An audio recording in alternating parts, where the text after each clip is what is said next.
Et aujourd'hui, je voulais vous apporter un autre éclairage, histoire de se faire une sorte de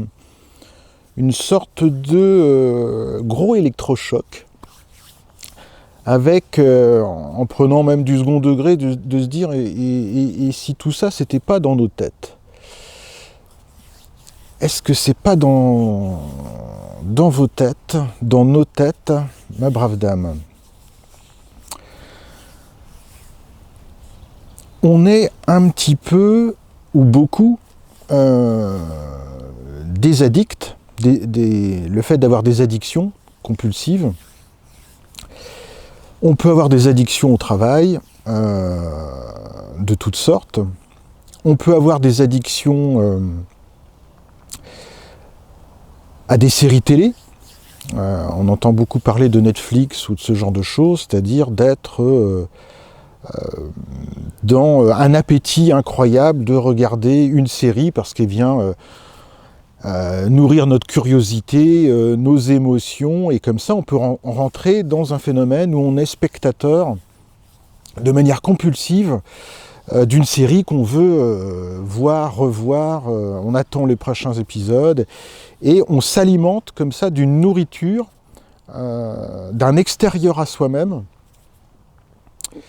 qui nous fait plaisir de manière addictive, jusqu'au moment où ça nous fatigue. Et c'est là où je trouve ça intéressant. On fait les choses jusqu'à ce qu'elles nous fatiguent, et souvent on se dit bon bah là ça j'en ai marre, ça me fatigue. Dans cette idée du corps qui à un moment est le premier à donner un message sur la limite, sur le fait que là on arrive quand même au bout d'un schéma, ça me fatigue. Moi par exemple, si je fais un travail répétitif, exactement le même, si je rentre dans de la standardisation, alors là ça va me faire mal au ventre et ça va très vite me fatiguer. Ça m'est arrivé de faire du travail à la chaîne, dans les premiers jobs, c'était incroyablement dur et souffrant pour moi. Et puis au quotidien, je ne recherche finalement que du changement tout le temps. Faire la même chose tous les jours, c'est pas possible, sinon ça me fatigue. Et puis dans cette idée du corps qui est notre messager, je me suis quand même rendu compte que toute cette petite communauté de personnes avec lesquelles je peux échanger, tous ensemble, on voit bien les uns les autres. Si vous êtes attentifs un petit peu à nos profils les uns et les autres, nous sommes tous un petit peu des addicts, où nous avons été, où on commence à se fatiguer énormément de notre addiction au chemin spirituel. Et je vois bien de nombreux messages, mais ça m'a traversé aussi de se dire, bon là franchement, ça me fatigue, toutes ces histoires-là, j'en peux plus. Et ça, c'est intéressant de voir cette fatigue exceptionnelle qui parfois est aussi, comme pour des addictions de films, la fin d'un processus. Ça me fatigue, j'en peux plus, je fais autre chose, je passe à autre chose. Dans cette idée du lâcher-prise, qui arrive à un moment où tout d'un coup on se détourne de l'attention que l'on portait. En ayant conscience de nos natures communes, de cette hypersensibilité. Donc cette capacité à avoir une qualité de ressenti qui est supérieure à la moyenne. Donc si je relie les éléments communs à mon entourage, aux personnes avec lesquelles je peux échanger, ce que j'observe comme miroir de moi-même, c'est à la fois une grande capacité analytique, d'avoir un regard sur les choses et de les analyser, d'essayer de les comprendre, comment ça marche, d'essayer de trouver des solutions. très dans la stratégie, dans un surmental du regard sur la vie, d'avoir également cette nature hypersensible, hypertrophiée. Et puis, si je relis les histoires des uns et des autres, il y a quand même une source commune d'être sur un terrain de nature très sensible, avec le fait d'avoir eu des déclencheurs émotionnels, des déclencheurs sources, avant de basculer dans le paradigme de la spiritualité, sur des natures très angoissées, avec des phobies, avec des angoisses, parce qu'on a réveillé une intériorité, et ensuite on a essayé de trouver des parades, des stratégies, et de trouver des explications qui pouvaient être apportées par le courant de la spiritualité. Donc cette nature hypersensible, je vois bien, ou je pense qu'elle a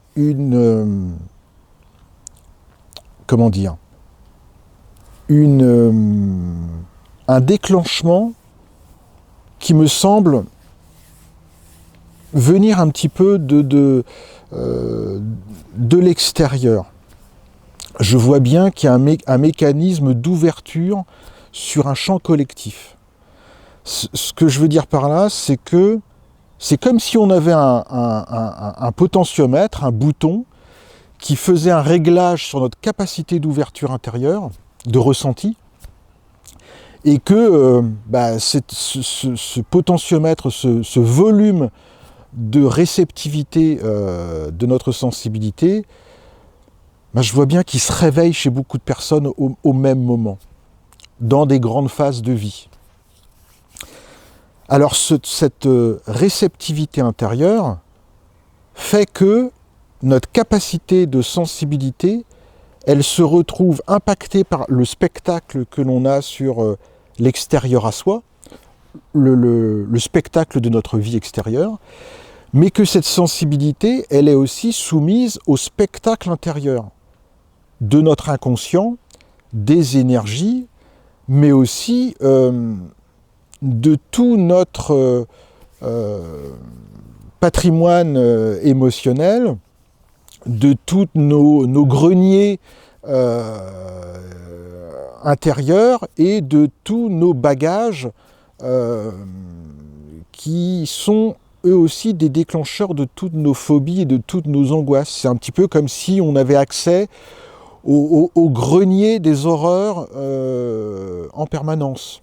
En plus du spectacle extérieur, il y a un spectacle intérieur, avec la capacité d'être en réception d'informations que les autres n'ont pas forcément, c'est-à-dire d'avoir un champ informationnel sur des personnes que l'on rencontre. Tout d'un coup, il y a des informations qui nous viennent parce qu'il y a une capacité à être dans des médiumnités, donc on a ouvert un potentiomètre, une réceptivité, et puis toutes ces informations s'accumulent. Le spectacle extérieur, le spectacle intérieur, et dans ce spectacle intérieur, on n'a pas le contrôle sur toutes les informations qui nous parviennent. Ce qui génère de très très grandes fatigues, des symptômes, et c'est là où j'aimerais orienter et faire une sorte de switch aujourd'hui dans votre esprit, c'est justement sur cette idée de est-ce que tout ça quand même c'est pas dans nos têtes, c'est-à-dire la manière dont on choisit d'avoir le contrôle sur le spectacle que l'on offre, que l'on s'offre. Et le fait de s'intéresser aux énergies, à l'hypersensibilité, à la spiritualité, c'est un spectacle que l'on s'offre. Le fait de se dire je suis thérapeute, guérisseur, je m'intéresse à la météo énergétique, c'est quoi les symptômes de l'ascension, c'est quoi le taux vibratoire, là on est en train de se caler sur un spectacle et sur des films qui ne vont faire qu'alimenter notre hypersensibilité et forcément un retour de ressenti sur le corporel. Alors on peut le sentir de manière énergétique, mais on peut aussi le somatiser. Donc c'est là que je trouve intéressant de se dire, mince, si je regarde un film d'horreur, je ne vais pas me sentir bien, mais est-ce que je ne suis pas en train de me régler sur des films, sur des spectacles que on pense tous être une certaine part de la réalité, même si c'est de l'ordre du visible et de l'invisible, et qu'on se donne comme ça une nourriture qui vient nous somatiser. Et fait nouveau, je commence à m'intéresser, ou en tout cas à l'angle de la psychanalyse, de la psychiatrie. C'est intéressant de se dire, mince, mais finalement, est-ce que nous ne sommes pas tous un petit peu, ou beaucoup, des névrosés ?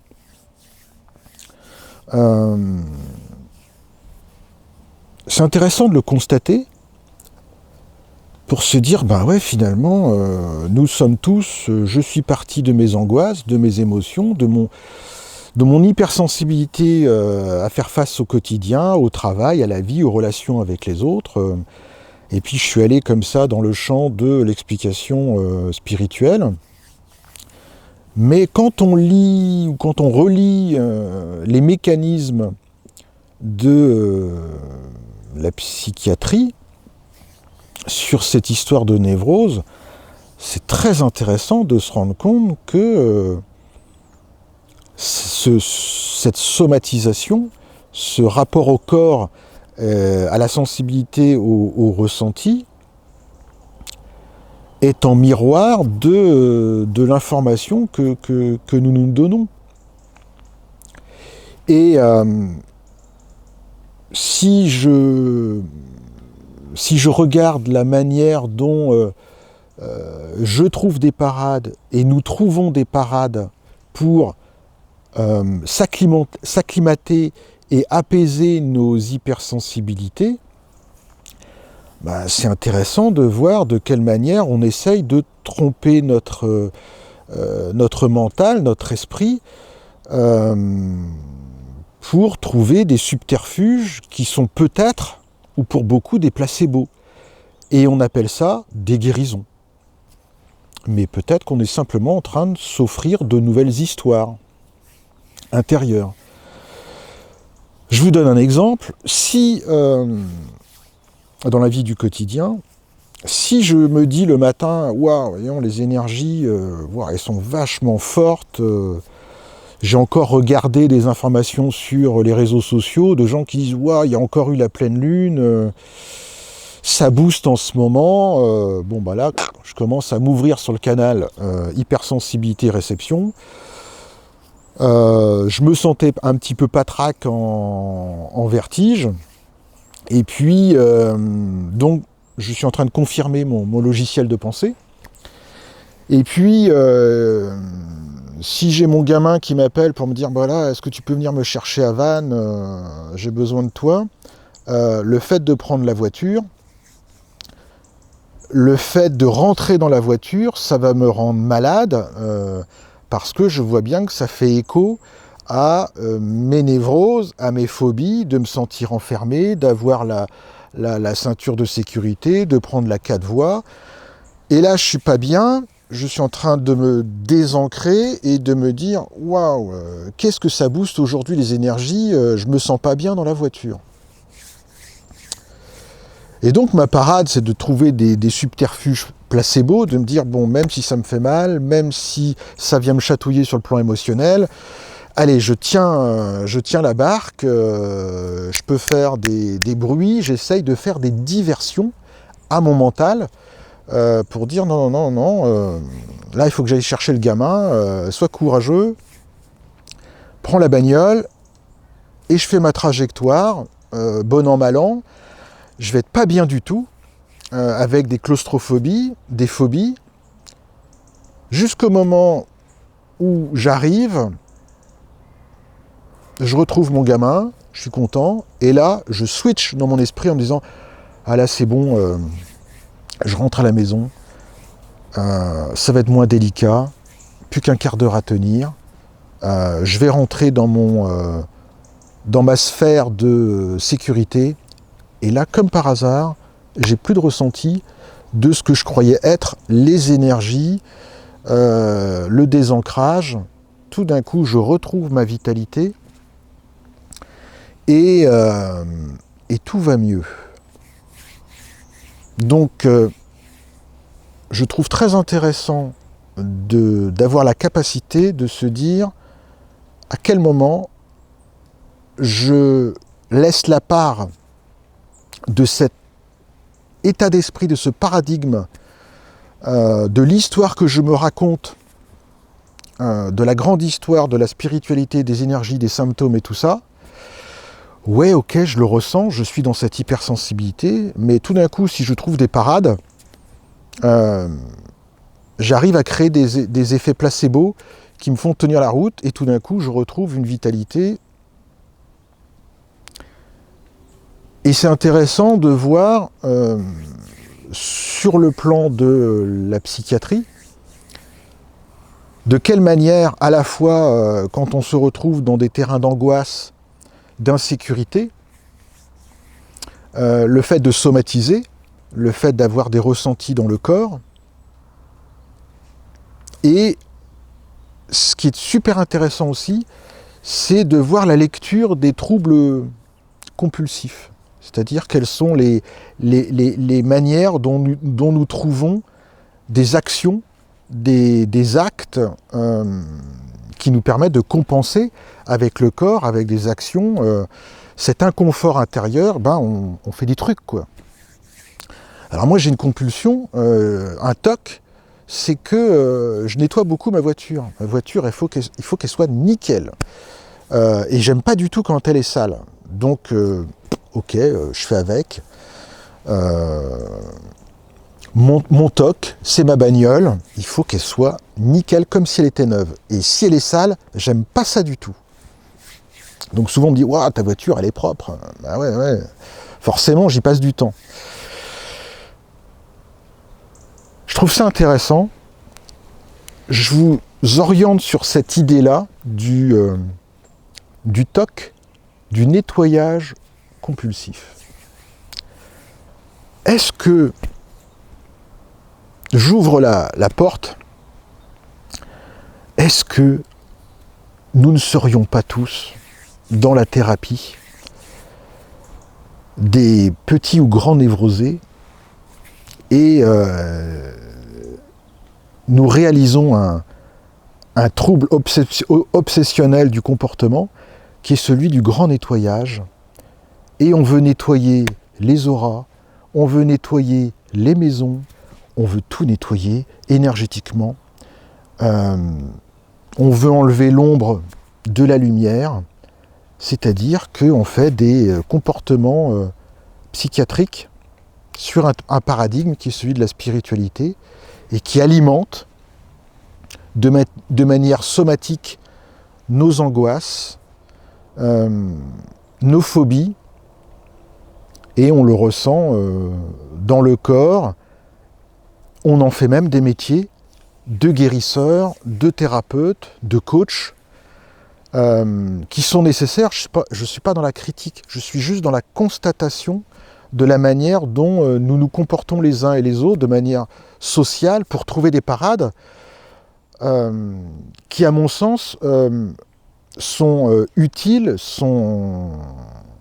nous apaisent, mais avec ce discernement de se dire « ouais, mais ça m'apaise autant que si je mange du Nutella, si je me sens pas bien ».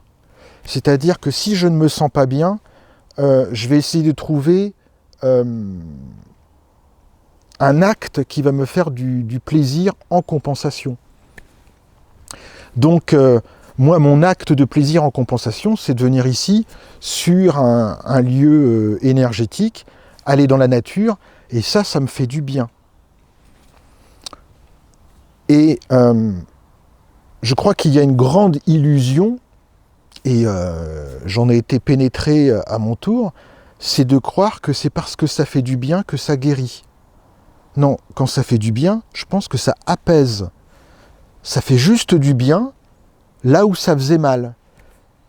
Mais j'ai la conscience de me dire, bon ok, mais c'est nécessaire, c'est un processus qui nous fait temporairement du bien, mais est-ce que ce n'est pas tout simplement un sparadrap sur une jambe de bois ? On se fait croire qu'il y a une guérison parce que momentanément ça nous apaise et ça nous fait du bien. Et là, on a plein de parades dans le champ de la spiritualité, dans le champ de la thérapie, pour se dire ça me fait du bien. Donc ça peut être le vibratoire avec les bols tibétains, ça peut être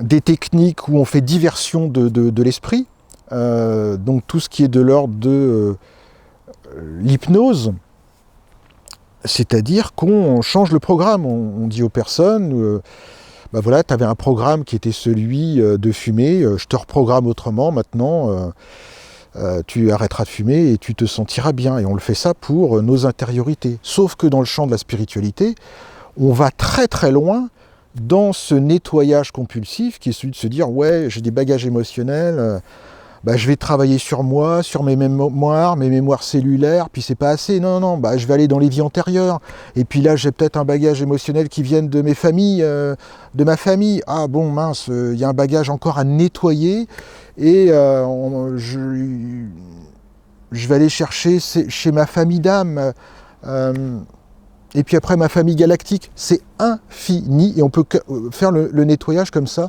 de manière, je pense, infinie, tant qu'il y a cette idée du nettoyage à faire.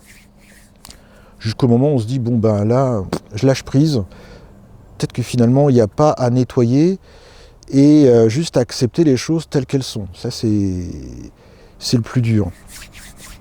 En tout cas, ce champ à la fois analytique et de la névrose est très intéressante pour se dire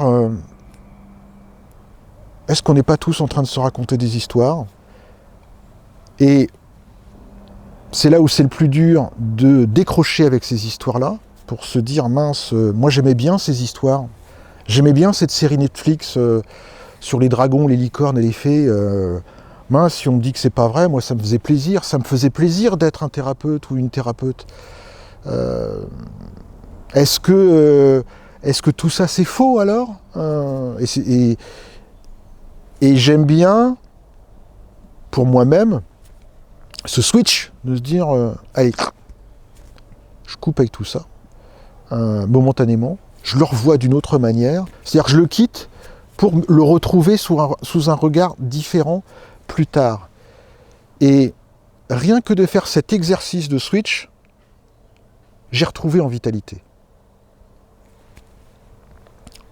Le fait de ne pas regarder momentanément le bulletin énergétique et de se dire waouh, ça booste comment aujourd'hui, c'est-à-dire si je n'oriente pas mon regard vers mon ressenti, en se disant ben moi je suis un être hypersensible, donc la vie je la vois comme ça et c'est génial, il y a un moment on calme un petit peu les choses et on atterrit un peu sur terre, dans la matière, en se disant bon, si je m'offre encore une fois un autre regard sur ma réalité, est-ce que je ne vais pas trouver un moyen de l'apaiser, même si c'est encore une technique placebo de dérivation, c'est pas grave.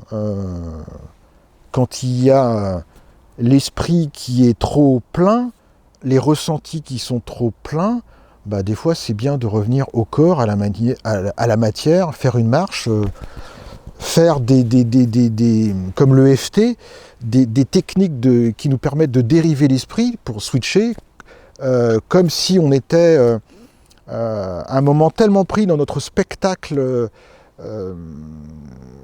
du film de nos vies ou de notre vie intérieure, et puis tout d'un coup, il y a quelqu'un qui nous tape sur l'épaule pour dire « Eh oh, ça t'intéresse pas de voir ?» Et puis, vous savez, ce truc-là, bah, on tourne la tête, on a capté notre attention sur autre chose. Donc cette petite vidéo, c'est pour faire ça. Tiens, il y a peut-être un autre angle de vue. À très très bientôt et merci pour vos commentaires et vos partages. Et je vous fais des gros bisous. Ciao!